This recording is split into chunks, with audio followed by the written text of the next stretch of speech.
Hello and welcome back to my FPL channel. I am FPL D-Unit and today you're not here for a Fantasy Premier League video. That game is on hiatus for the next probably 23 days until the fixtures get announced, till the game gets reopened, probably at the beginning of July. But in the meantime, what are we going to do with ourselves? You're probably losing sleep over your game week 1 draft.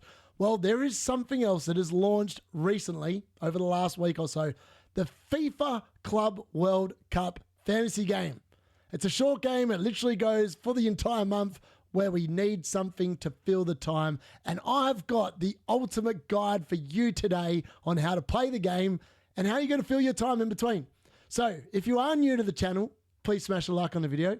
If you're returning, please do the same. And if you'll find me for the very first time, I got a rank of 4,881 in FPL this season. So maybe think about pressing the subscribe button as well. With that being said, let's get into it.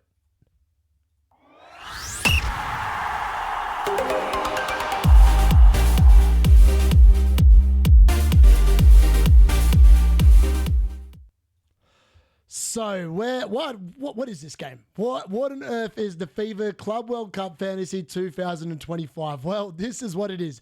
It is FIFA's money-grabbing tournament. Let's be honest. It's an expanded Club World Cup, which has already happened, which is now called the Intercontinental Cup, which happened in December, which Real Madrid won. Well, now they're opening it up pretty much to anyone that's won anything over the last 4 years, pretty much. Yeah, there's 32 teams. They've kicked the team out of a group. So at the moment, we don't know who Chelsea's playing on the first match day, but that playoff is happening on the 31st of May in 2 days' time between LA Galaxy and Club America. I'm pretty sure I read that correctly somewhere. And there's 8 groups of 4 teams. And I can guarantee you, I can tell you who's going to progress in every one of those 8 teams, because there's some teams now I don't even know who the hell they are. Auckland City's in there. I mean, it's just a matter of how many. They're going to play the reserves. Bayern Munich have, I think, the first game of the group stage. It's just a matter of how many goals. They can literally send out the kids and they'll still win. Why play it? Well, it's a fantasy game. And we love fantasy. And honestly, some of the scoring in this, I actually prefer than FPL fantasy scoring. So I'm going to break that down a little bit. And the most important thing is you want to play with me, join in with everyone in the WhatsApp group. The league code is on the right-hand side up here and right there on the screen at the moment. It is 9DO4KC5P. Yeah, that's right. 9DO4KC5P. Make sure you join it. Let's have some fun together and find out what the hell this game's about. So the team creation, you've got exactly the same budget as you do in FPL, so it's very usual to people that know it. It's not £100 million here. It's actually $100 million, which is slightly different. I suppose it is being held in America, so that kind of makes a little bit of sense. It's still a squad of 15 players. It's still a squad of 2 goalkeepers, 3 defenders. That's wrong. 5 defenders, 5 mids, and 5 forwards. Don't know what I've done there. So I always have a typo in each graphic, and I'll put this together very quickly. I was trying to get everything color sorted, hopefully like the colors as well. Hopefully it's pretty easy to read. So in the tournament stage, there are restrictions on the amount of players you can have from one team. Now, obviously, since it's a knockout tournament, you're not going to be able to have a team of 3 players when it comes to the final, because you only have a team of 6. So that makes no sense. So the limitations are, for the group stage, a maximum of 3 players per team, just like normal FPL, 3 players per team. When it gets to the round of 16, there are then a max of 4 players per team. So if there's a team you really like fancying, you can start going to there. When you get to this quarterfinal stage, it gets a little bit more interesting again. You can have a max of 5 players per team. Semi-final stage, it's a max of 6 players per team. And when it comes to the grand final or the final, whatever you want to call it, a max of 8 players per team. Pretty straightforward, right? You would think. 8 and 7 in the last game week. What else do you need to know about your team creation? So, the transfers. How do transfers work in this game? Well, you get more than 1 for free each week, which is kind of cool, but then there's not many weeks. They're not even weeks. They're just match days, really, more than anything else. So, transfers of the tournament change based on the stage of the tournament, a bit like the maximum amount of players you can have per team, which is why they increase, because, I mean, half your players are going to stop playing at some point. you can carry over one free transfer every round or every match day in the group stage, except for the round of 16. So after the third match day, you can't carry a transfer over into the round of 16. Why? Because you then have unlimited transfers to change your entire team again prior to the round of 16. Makes sense, right? Pretty simple. So the tournament stage, pre-tournament, at the moment you can make as many transfers as you want. Makes a lot of sense. I don't even know who half these players are because I don't even know who half the teams are. So I'm actively currently doing some research about who I think might be playing, but I've really got no clues. So if you're one of those people that does know some of the teams that I don't have any clues of that don't play in Europe, please whack it in the comments who you should be looking out for because I really have no clues. I'm looking at the Brazilian teams at the moment and I'm still not really cluey. Before the start of match day 2, you can make two free transfers. Before the start of match day 3, you can make 2 free transfers. Before the round of 16, it goes back to unlimited because obviously a lot of teams, half the teams are going to be eliminated at the end of match day 3. Makes a lot of sense why you have unlimited again. Before the start of the quarterfinals, you have 4 free transfers. Before the start of the semifinals, you have 5 free transfers. And before the final, you have 6 free transfers. Now, any additional transfers that you want to make will cost you -3. Not -4 like it is in FPL. It is -3 points per extra transfer you use between the two, well, between each round or each match day, whatever you want to call it. Additional rules. Now, this is where it gets a little bit juicy, and I'm going to try and explain this as well as humanly possible. So, Fantasy Club World Cup will feature a fixed lockout for transfers. So once the match day gets to the deadline, you can't make any more transfers. But it also has, which is a bit like AFL Fantasy. If you play that in Australia, you'll know what I'm talking about. It has a rolling lockout system to manage team changes during a live match day. It's actually even better than what you can do in AFL Fantasy. Any players that play that watch my channel, you'll know what I'm talking about. You can actively have a player play on your field, and as long as you've got someone afterwards that plays in a later game on your bench, if you don't like the score they get, you can swap them onto your bench and bring in the player that hasn't played. It is the most elite thing. I would never have benched any points in FPL this season if you could do it. What an elite rule. I'm pretty confident I've got it right, especially with the wording. So you can also choose to have automatic substitutes. So if your player doesn't play the game, if you don't choose manual subs or whatever, we'll actively sub your players on. A bit like FPL, when a player doesn't play, they automatically sub on the first person that's on your bench, etc., etc. But if you don't choose automatic subs and you do it manually, you then might think, oh, I actually don't like the person on my bench, and you can swap in and swap out your players as you can, as long as they haven't played. Once they've played and they're on your bench, you can't do anything with them. But if they haven't played and they're on your bench, you can bring them on, move them around, do what you want. The same thing goes for captaincy and your vice captaincy. So you can change out during the rolling lockout as well. Maybe you have a change at heart. Maybe you get news before a game that maybe Haaland's not starting and you think, oh, I've captained him. Let's swap it to someone else who hasn't played yet. You can do that. It's brilliant. I absolutely love it. I wish you could do that in FPL. If I'm being brutally honest, I wish you could do that in FPL normally. And I feel like some of the rules in this particular form of fantasy game is something that I would really like to see as well, maybe being implemented. FPL, wake up. Maybe this is a good thing moving forward. Obviously, as I said, if I have it correct, it means that if you, for example, you get like let's say a Guaviol, starts on the bench, comes on, grabs 1 point, and he sucks, you can literally swap him for someone that hasn't played on your bench straight away. So that way you're not getting that 1-pointer. I think it's absolutely brilliant. I love the idea of the rule. Yeah, it's something to really get excited about. I'm excited to make advantage of that. So the most important thing, though, is how the hell do you score points? Well, very similar rules to FPL for the majority, but there are some different rules in here that I quite like in terms of the scoring. So appearance pre-60, 1 point. Appearance post-60 or 60 minutes plus, you get the extra bonus points. So it's still 2 points and they don't do anything else that you're going to be getting as long as they play 60 minutes. Assist in this game, just like FPL, is worth 3 points. A yellow card, just like FPL, is worth -1. A red card is worth -2. Now, I'm pretty sure in FPL it's -3. I can't really remember because I only had 2 red cards this whole season. But I feel like that's 1 less point. If you score an own goal, it's minus 2 points. If you win a penalty, so the penalty doesn't have to be converted here. If you win a penalty, now I'm assuming if you win a penalty and it's converted, it won't count as an assist and as winning a penalty, because that seems a bit like double dipping. I could be wrong. I couldn't read anything about that in the rules. Maybe someone else knows about that that can give a bit more of an accurate read on that one.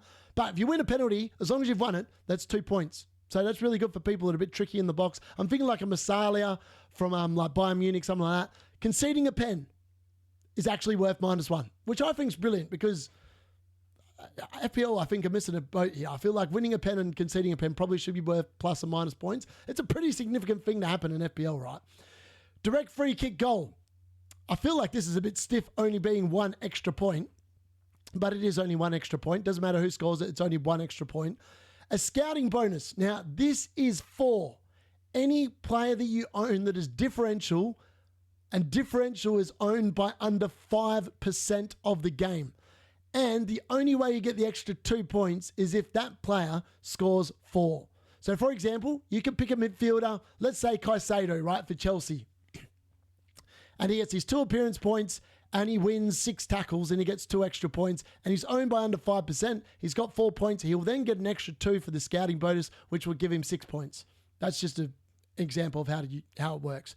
In terms of the goalkeepers and defenders, specific points for them. A goalkeeper clean sheet 60 minutes plus is worth 5 points. So 1 more point than the normal 4 you get in FPL. A goalkeeper every 3 saves, you get 1 point. A goalkeeper penalty save, I feel like this is a bit stiff. You only get 3 points. A goalkeeper scoring a goal, just like in FPL, is worth 9.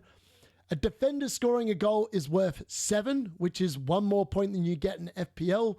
The first goal conceded by any defender or goalkeeper doesn't cost you any points. But for every goal they concede afterwards, so for the second goal, the third goal, the fourth goal, the fifth goal, the sixth goal, they concede -1 point for each of them.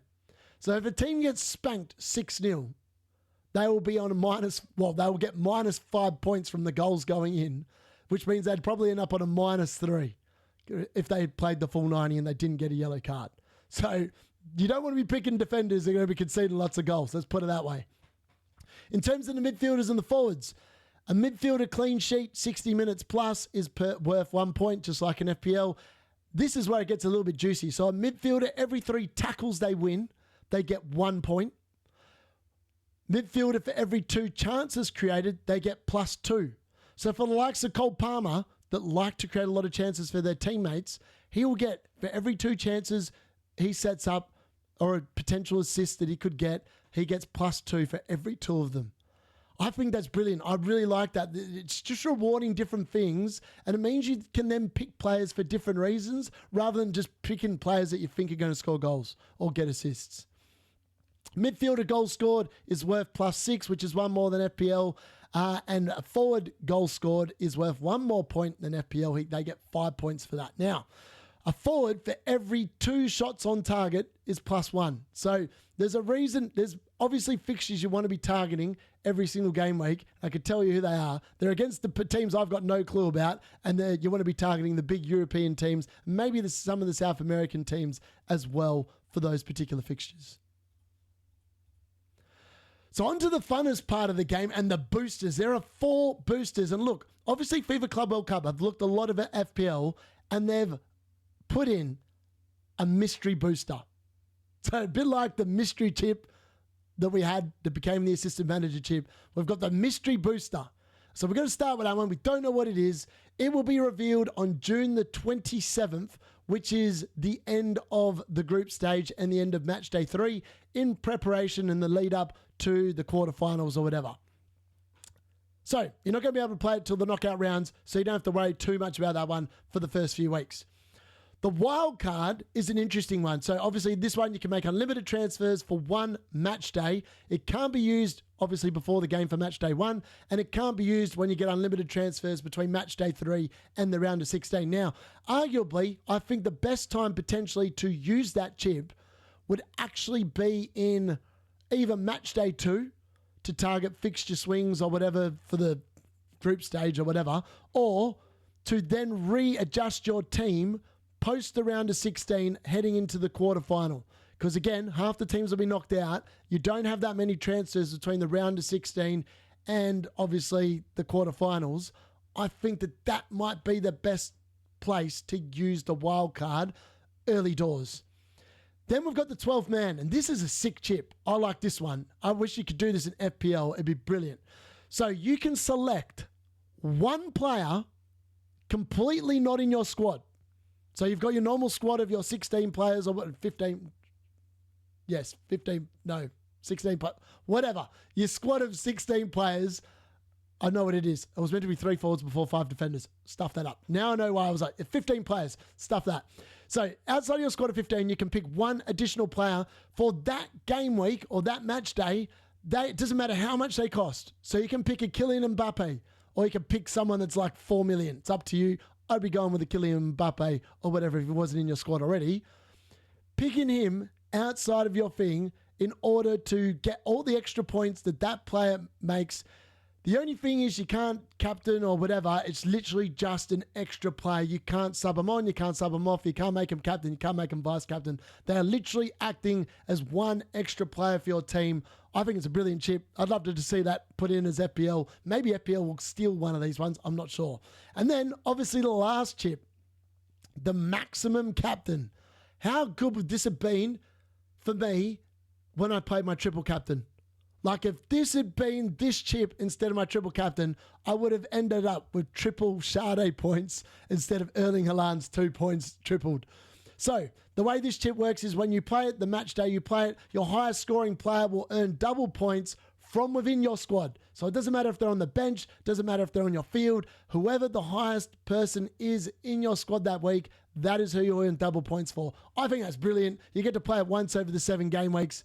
I really love that chip. Obviously, you can't play more than one chip in any game week, so it's exactly like FPL. They all have to be played independently of one another, and you can't stack them in any particular game week. So, the Fantasy 2005 Matchday 1 fixtures, and this is what we got. Inter Miami are kicking things off. Lionel Messi against Al Ali. Honestly, I'm only going to read out the fixtures I'm interested in here. So, FC Bayern against Auckland City is a team I'll be focusing on match day 1. Auckland City are rubbish. They play in New Zealand. There's no way they're going to get anything other than a 4-0 spanking in that game. PSG versus Atletico Madrid. That could be an interesting game. Again, I don't know if you want to stack up on assets for that game, but potentially you could. They're going to be really good the other 2 game weeks. Porto versus Palmeiras. No idea about Palmeiras. I think they're half decent. Porto, obviously, Portuguese team. They're okay. Botafogo, or whatever they are, Brazilian team versus Seattle Sounders. Again, I just don't know. The American team's just going to be swatted aside, you would have thought. Boca Juniors versus Benfica could be an interesting game. Flamengo versus El Tunis. Chelsea obviously is not on here. They are in the other Group D fixture, and they'll be playing either LA Galaxy or Club America. And I would imagine Chelsea are going to spank either of those 2 teams. So again, another team to target on match day 1. Fluminense against Borussia Dortmund. Again, Borussia Dortmund, I think, was easily account for them, I would think. River Plate versus Araya Red Diamonds. River Plate have got some nice players that I am researching at the moment. They could be good to target for this particular fixture. Oslan versus Malabudou Sedowns. No idea who those 2 teams are. I'm not even going to lie. No clues. I'm not picking players I've got no idea on. Monterrey and then versus Inter. You would think Inter players would have a very, very nice day in that fixture. Manchester City versus whoever that is. Wydad Casablanca. That should be an easy fixture. Again, you should be targeting Man City players. Real Madrid versus Al Hilal. Probably going to spank the floor of Al Hilal, let's be honest. Red Bull Salzburg against Pachuca. And then Al Anin versus Juventus. Again, just pick the teams that you know of. Probably target the ones that you don't have any clue of because they're probably bad teams filled with bad players. Should be pretty easy to do. So what does the app actually look like? And this is directly from the app. That is obviously a team I cobbled together just to show you what it looked like. The players actually are in different increments. So, for example, I've got Haaland there, who's my most expensive player, along with Mbappe, who will cost 11 mil. You can change any formation. It can be whatever you want. It can be 3-4-3. It can be 3-5-2. It can be 4-4-2 like this. It can be 4-5-1. Yeah, you get the gist. It's exactly the same as FPL. There's a key down the bottom that shows you what's going on. Yeah, and it even tells you if a player's been eliminated, they've been eliminated, you move them on, etc., etc. Yeah, that's what it looks like. That's not my first draft. I've literally just put that together to show everyone what it looks like, even though it does say it's saved. I just cobbled together. I actually auto-picked the majority of those players. Yeah, because I've got no idea who Mora is, who Martin is, who Rojas is. I've got no clues. Anyways, that is what it looks like. Get involved, get inside. Make sure you sign up on the league code as well.